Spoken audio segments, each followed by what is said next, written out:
松原美代子さん当時12歳。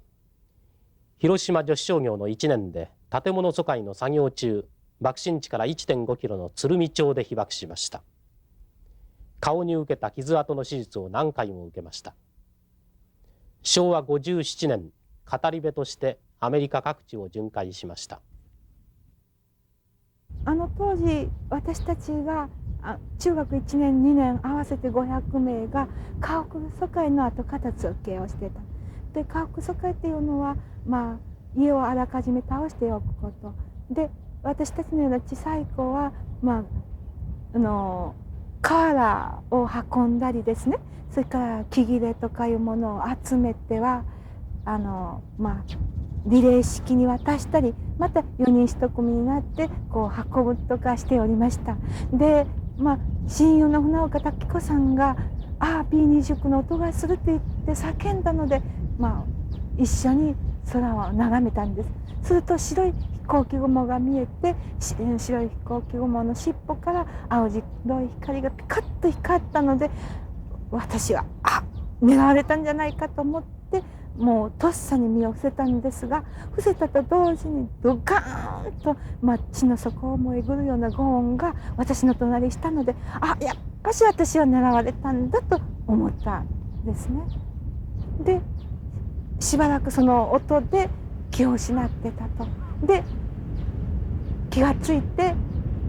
辺りを見ましたら、土煙で一寸先が見えない。で私と一緒に眺めていた親友の船岡滝子さんの姿も見えないし、4人1組になっていた友達も、また500名いた友達もいなかった。で立ち上がって私はびっくりした。というのは、先生が白い服を着てくると敵機に狙われるから黒い服にとおっしゃったけれども、私はなかったので、一日がかりに染めた紺色の服は上着のここの一部が残っているだけで、またスラックス代わりに履いてたもんぺのゴム紐しか残ってなかった。ただ残ってたのは薄汚れ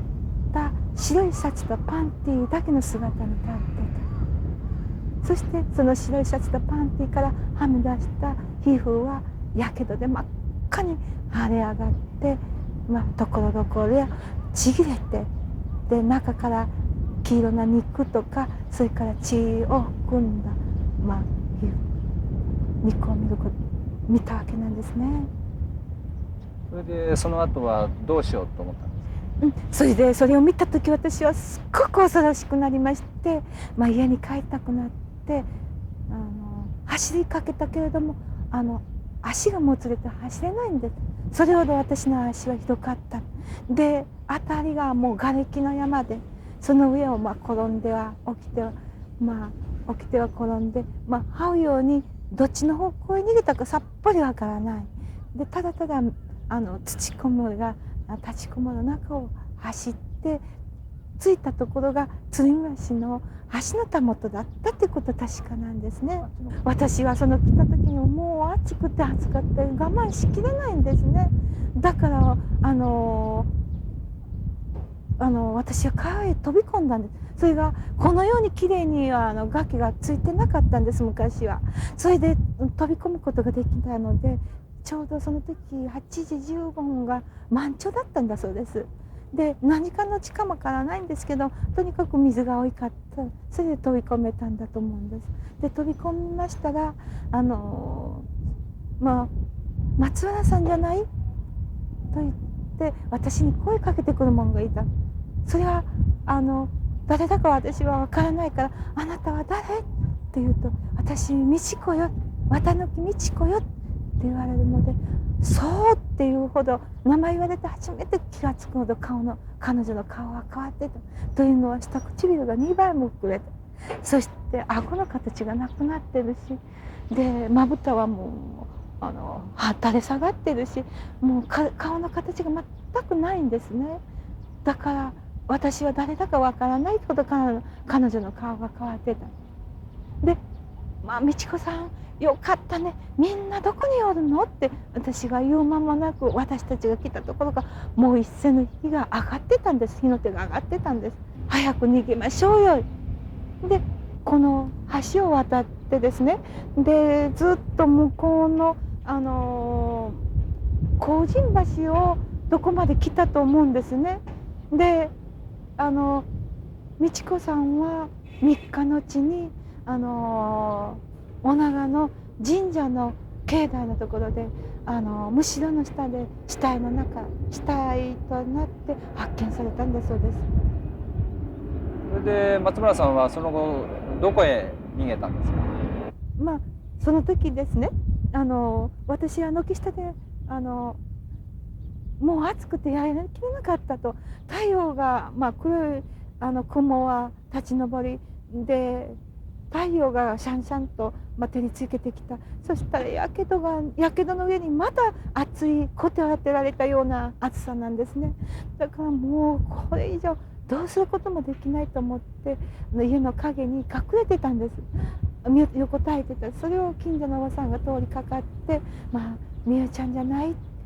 私の方が「おばさん」って言ってもおばさんは初め私じゃないと思って通り抜けた。だけども誰かが声したような気がするんだかと思ってもう一回帰ってこられて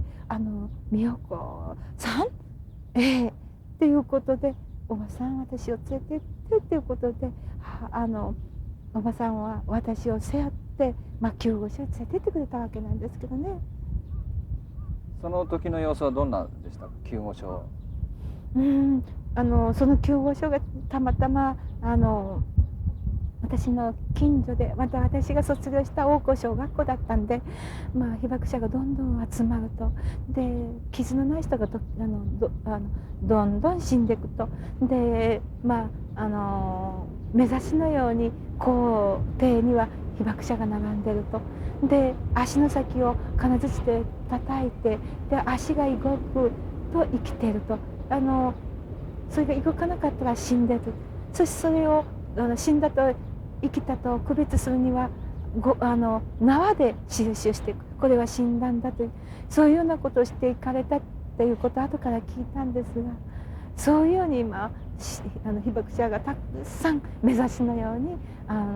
並べられてあったわけなんですね。で日が経って暑かったらでしょうけれども、もう行動では収容しきれない被爆者、それもたくさんもう死にかかった人が外の校庭に並べられたというような状態だったんです。松原さんはその後のやけどはどんな様子だったですか？私はですね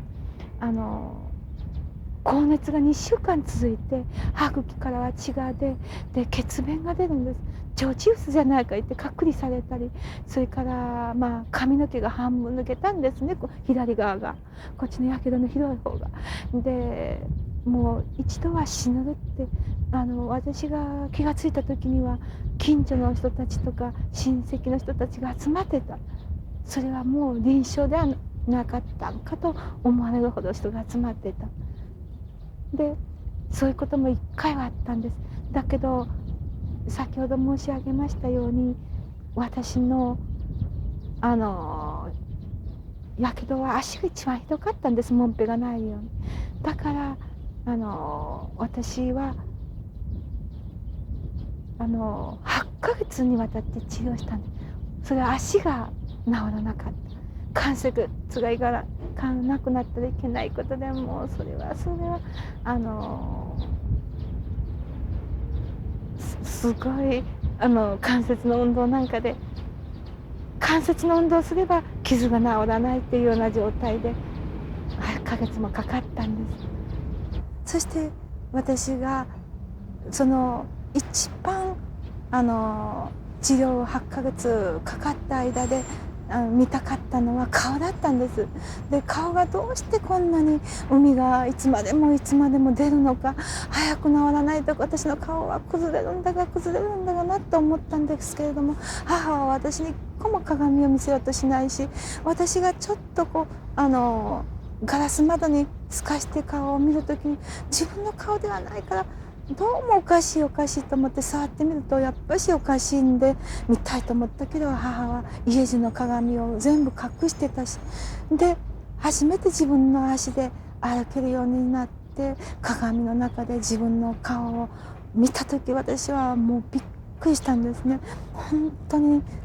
情けなくなって、まあしくしく泣いてた。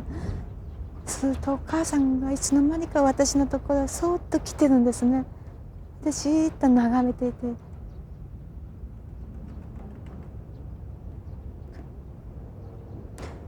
わしが変わらぬものなら変わってやりたい。わしの老い先は短いのに、お前が12歳でこれからまあ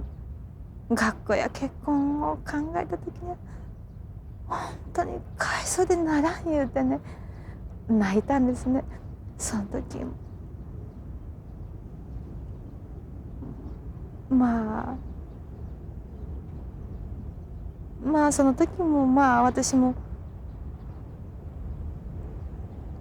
その時でもまあ泣いて、私がこれは私が罪の犯さ何にもやったこともない罪のない私たちをこんなに傷つけるのかなと思っても、私は情けなかった。もっともっと辛かったことは、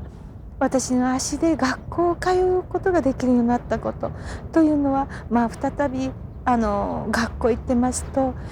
270名いた学友が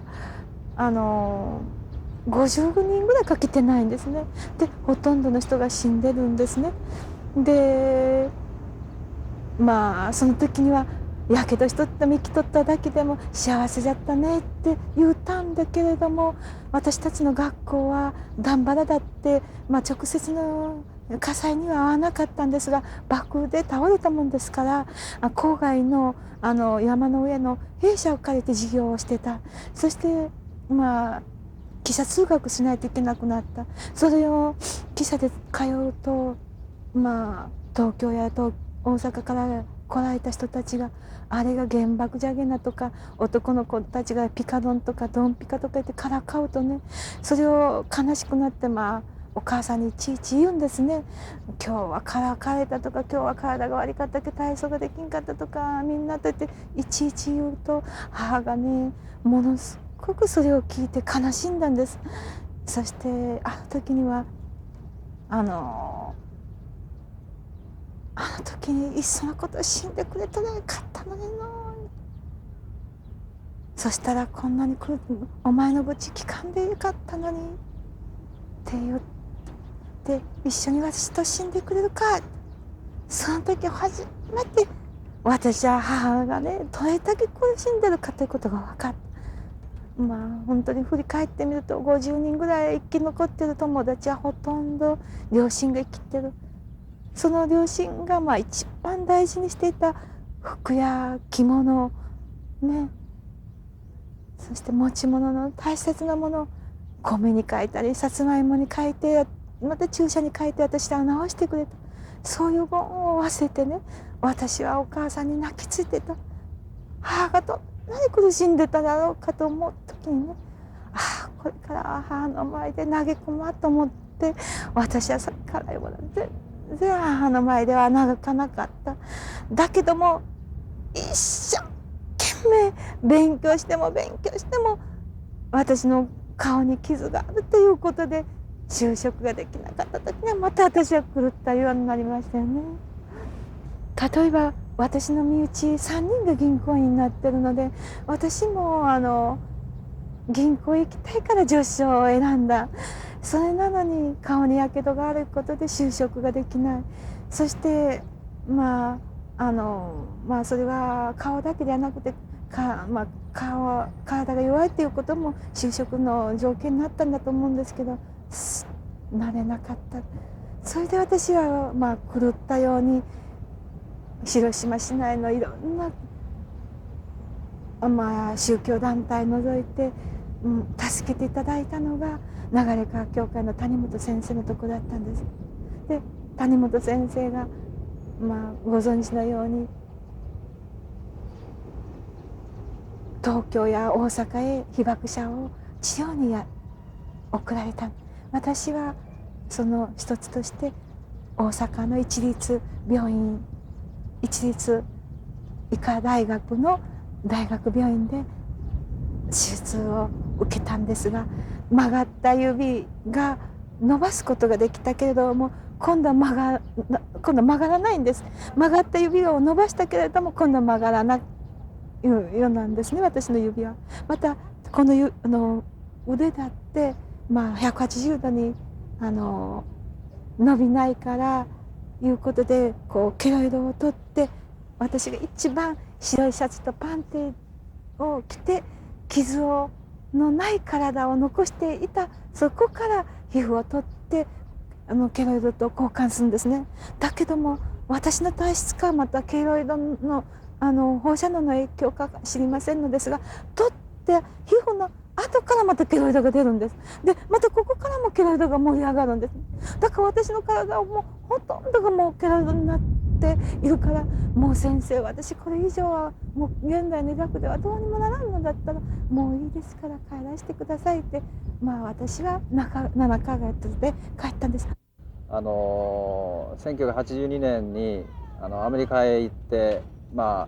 り部としてですね各地を歩かれたんですが、それはどういう気持ちからそういうことができたんでしょうか。そうですね、私が本当に誰かの助けを求めたい時に私たちに一番よくしてくれてたのは教会の宣教師のまたアメリカから来る人たち、そういった人たちが私たちに温かく手を差し伸べてくれた。岩国のそれも将校の方が机がないといえば机、そして引き出しがないといえばそういう引き出しとか粉ミルク、油なんかを持ってきてくれたんです。で初めは食べないっていう気持ちで拒否してたんだけれども、それが私たちにはとっても嬉しかった。そして感謝するようになるとまたその人たちが持ってきてくれた。でだんだんそれで私たちの心を開くようになったわけなんですね。でその時に私に恐る恐る、それも気の毒そうに「あなたは何歳の時に被爆したんですか?」とこういうように優しく話してこられるようになったので、私たちは本当に戦時中で、しかも商業学校なので英語がやってない、それも被爆体験が英語で話せるようになったのもこういった人たちや、また広島市の名誉市民になられたバーバラ・レイノルズさん、それでマックミラン先生なんかが本当にアメリカの両親として随分被爆者によくしてくださった。それで私たちは変わってきたんだと思うんです。本当に辛い時にはやっぱし戦争がなかったらもっともっと私は幸せがあっただろうになという気持ちが今でも吸いますからね。それは表面ではそう思ってますけどもね。でもやっぱり許してるというか、はい、許したいという気持ちもあるっていう。はい、だから許してお互いが理解し合って戦争のない世界を作ろうっていうことが言えたら、もっともっと深いものが気づかれて、心の底から願うものが気づかれていくんじゃないかと思ったんですね。私の被爆体験がどれだけ役に立つかわからないけれども、その時に牧師さんがあなたの被爆体験を、広島の心を世界に伝えることがあなたに残された使命だということで、私はいつも子供に話する。私が話することによって子供が戦争したらいけない、戦争ってものはこんなに辛いものだということを分かっていただいて、自分の足で立ち上がってくれればと思ってお話をしております。